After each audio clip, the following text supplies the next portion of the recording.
ஆண்டவராக இயேசு கிறிஸ்துவின் நாமத்தில் என் அன்பின் வாழ்த்துக்கள். இந்த காலை வேளையில் உங்களை சந்திப்பதில் நான் மகிழ்ச்சி அடைகிறேன். இன்றைக்கு நம்முடைய தியானத்திற்காக தெரிந்து கொள்கிற வேத வசனம் யோவான் எழுதின சுவிசேஷம் 1 அதிகாரம் 50 வசனம். இதிலும் பெரிதானவைகளை காண்பாய். இதிலும் பெரிதானவைகளை காண்பாய். இயேசு தம்முடைய சீஷர்களோடு இருக்கிறார். அந்த இடத்திற்கு நிக்கதோமு என்கிற ஒரு மனிதனை அழைத்து வருகிறார்கள். அந்த நிக்கதோமு இயேசுவின் இடத்தில் சில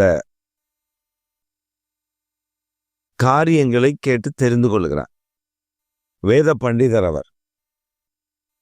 நிக்கதோமு சாதாரண இல்லை, நல்ல வேத பண்டிதர். செனகரை பண்றதுல முக்கியமான ஆள்.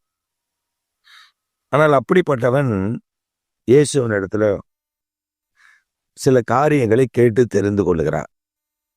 அப்படி தெரிந்து கொள்ளும் பொழுது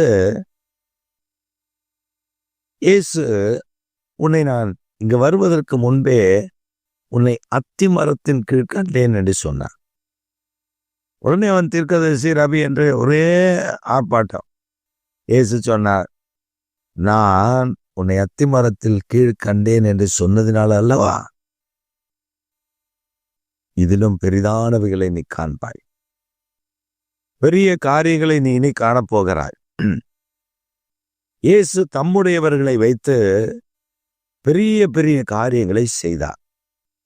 சாதாரணமானவர்கள் தான், ஒன்றுக்கு உதவாதவர்கள் தான், மற்றவர்களால் புறக்கணிக்கப்பட்டவர்கள் தான், மற்றவர்களால் அவமதிக்கப்பட்டவர்கள் தான், மற்றவர்கள் குறைவாக நினைக்கிற ஜனங்கள் தான், மீன் பிடிக்கிறவர்கள்தான், நாகரிகம் தெரியாதவர்கள்தான், இப்படிப்பட்டவர்களை வைத்துதான் பெரிய காரியங்களை கர்த்தர் செய்தார். நான் சில நேரத்தில் யோசிச்சு பார்த்துருக்கேன். என்னையா ஆண்டவரை ரட்சித்தீர், என்னையா மீட்டெடுத்தீர், என் மேலே அன்பு வச்சீர், அதுக்கு நான் கொஞ்சம் கூட தகுதி இல்லையே, இப்படியெல்லாம் நான் யோசிச்ச நாட்கள் உண்டு. அப்ப வேதத்தில் உள்ள இந்த பரிசுத்தவான்கள் எல்லாம் நீங்கள் கவனித்து பார்த்தீர்களானால், அந்த வேதத்தில் உள்ள பரிசுத்தவான்களில் பேதுரு, யோவான், அந்திரேயா, பிலிப்பு, நீங்க அப்படி ஒவ்வொரு ஆளா எடுத்து கவனிச்சு பார்த்தா தகுதி இல்லைதான், ஆனா தகுதிப்படுத்தினா. அவங்களுக்கு ஞானம் இல்லைதான், ஆனா தெய்வீக ஞானத்தை கொடுத்தா. சாதாரண ஞானம் அல்ல, அனந்த ஞானம், தெய்வீக ஞானம். இந்த தெய்வீக ஞானத்தை தந்தார். நீங்க பேதர்லாம் எங்க போய் வேதத்தை வாசிச்சாரு, எங்க போய் படிப்பினை கத்துக்கிட்டாரு? நீங்க ஒரு வேளை கேட்கலாம், இப்படி சொல்றீங்களே, 1 பேதுரு 2 பேதுருலாம் அவர் தான் எழுதினாரு. இல்லை, அவர் சொல்ல மார்க் என்ற மறுபெயர் கொண்ட யோவான், யோவான் என்று மறுபெயர் கொண்ட மார்க், அவன் தான் எழுதினான் அந்த நிருபங்கள் எல்லாம். அதனால சில சாயல்கள் அதில் இருக்கும். பேதுரு சொன்னார், பேதுருக்கு வசனிக்க தெரியும், பிரசங்கம் பண்ண தெரியும், ஜெபிக்க தெரியும், தேவனுடைய நாமத்தை உயர்த்த தெரியும். நீங்க பேதுருடைய வாழ்க்கையில உற்று கவனிச்சீங்கன்னா, அப்போஸ்தலர் 5 அதிகாரம் ரொம்ப பிடிச்ச அதிகாரம். அதுல பேதுரு நடந்து போகிறார். பிசாசு பிடித்தவர்கள், வியாதியஸ்தர்கள், பிணியாளிகளை கொண்டு வரார். அப்படி அவன் நிழல் பட்டால் ஆகிலும் சுகம் உண்டாகி போயிட்டான். நடந்து போற வழியெல்லாம் பிணியாளிகள், பிசாசு பிடித்தவர்கள், சுகமாய்கொண்டே போறான். இந்த பேதுருக்கு அப்படிப்பட்ட ஒரு கிருபைய கர்த்தர் கொடுத்திருந்தார். ஒன்றுக்கு உதவாதவர்கள் தான். நம்ம திரும்பி பாருங்களேன், நம்மை ஆண்டவர் ரட்சித்தது, அழைத்தது, நம்ம மேல அன்பு வைத்தது, நம்மை ஆண்டவர் அழைத்து கொண்டு வந்திருப்பது, தகுதியே கிடையாது. நாம் செய்த பாவங்கள் எல்லாம் ஒரு ஸ்க்ரீனில் போட்டு நம்முடைய பிள்ளைகளுக்கு மடுவை அதை போட்டு காமிச்சா எப்படி இருக்கும்? அருவருக்கத்தக்கதான மனிதர்களை தான் புழுவை போல இருந்த நம்ம தான் ரட்சித்து தம்முடைய விலையேறப்பட்ட இரத்தத்தினால மீட்டு பரிசுத்தப்படுத்தி தம்முடைய ஜனம் என்று ஆண்டவர் கொண்டு வந்து வைக்கிறார். அப்படி வைக்கும் பொழுது ஆண்டவர் சொல்றாரு, ஏப்பா இதெல்லாம் என்னப்பா சிம்பிள், இதை விட பெரிய காரியங்களை நீ காண போகிறாய். வாழ்க்கையில பெரிய பெரிய காரியங்களை கர்த்தர் செய்ய போகிறார். அற்புதங்கள் பெருசா இருக்கும், ஆச்சரியமா இருக்கும், அதிசயமா இருக்கும். மரித்தோர்களை எழுப்புகிற கிருபை இருக்கும், முடவர்கள் நடக்க செய்கிற அபிஷேகம் இருக்கும், குருடர்களை பார்வையிட செய்கிற அந்த கிருபையை கர்த்தர் வச்சிருப்பார்.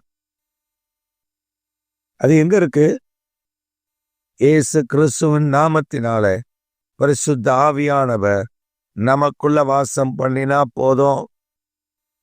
பரிசுத்த ஆவியானவர் நம்மோடு கூட இருந்தா போதும். இந்த எல்லா கிருபைகளும் அபிஷேகங்களும் வல்லமைகளும் ஆக்டிவேட் ஆயிரும்.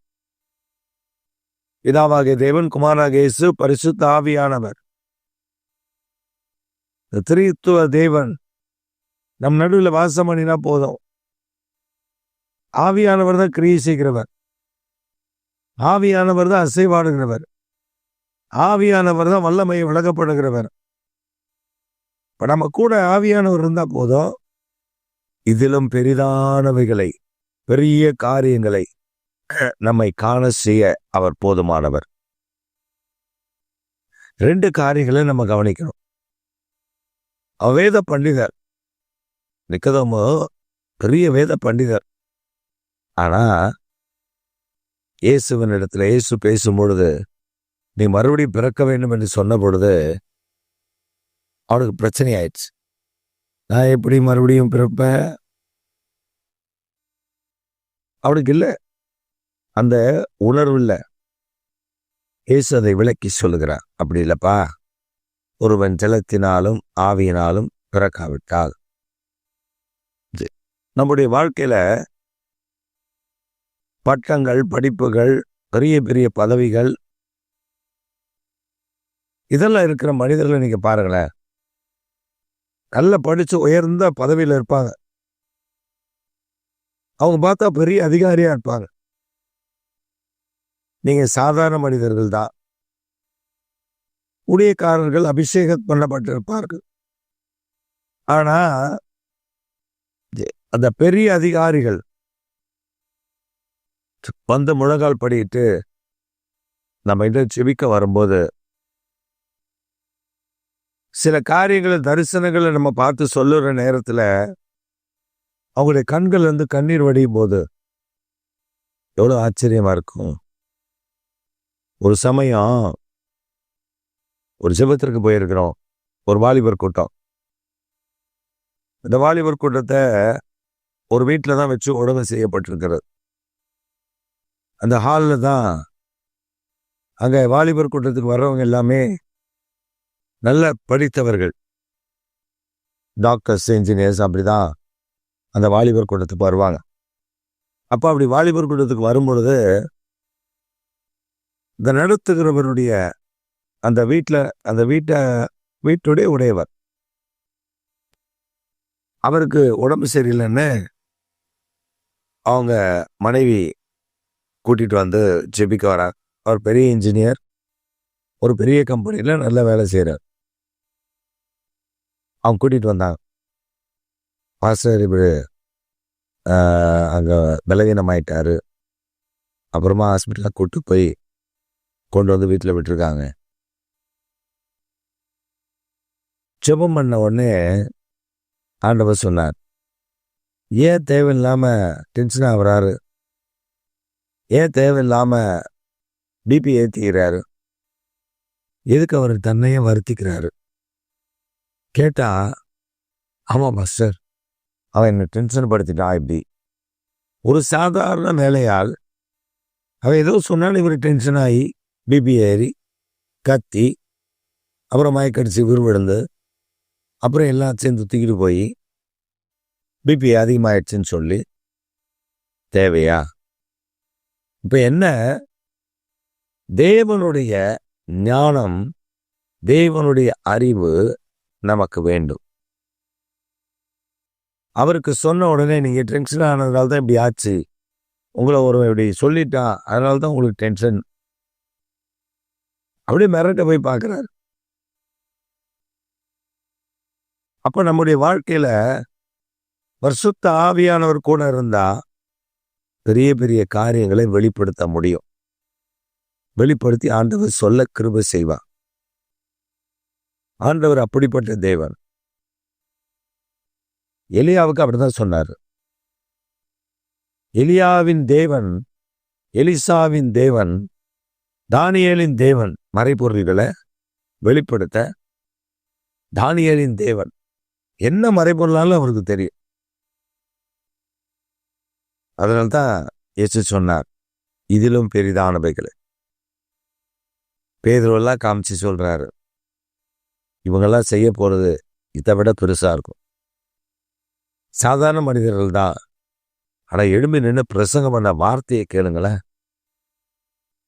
நீங்கள் கொன்ற இயேசு, எவ்வளவு தைரியமா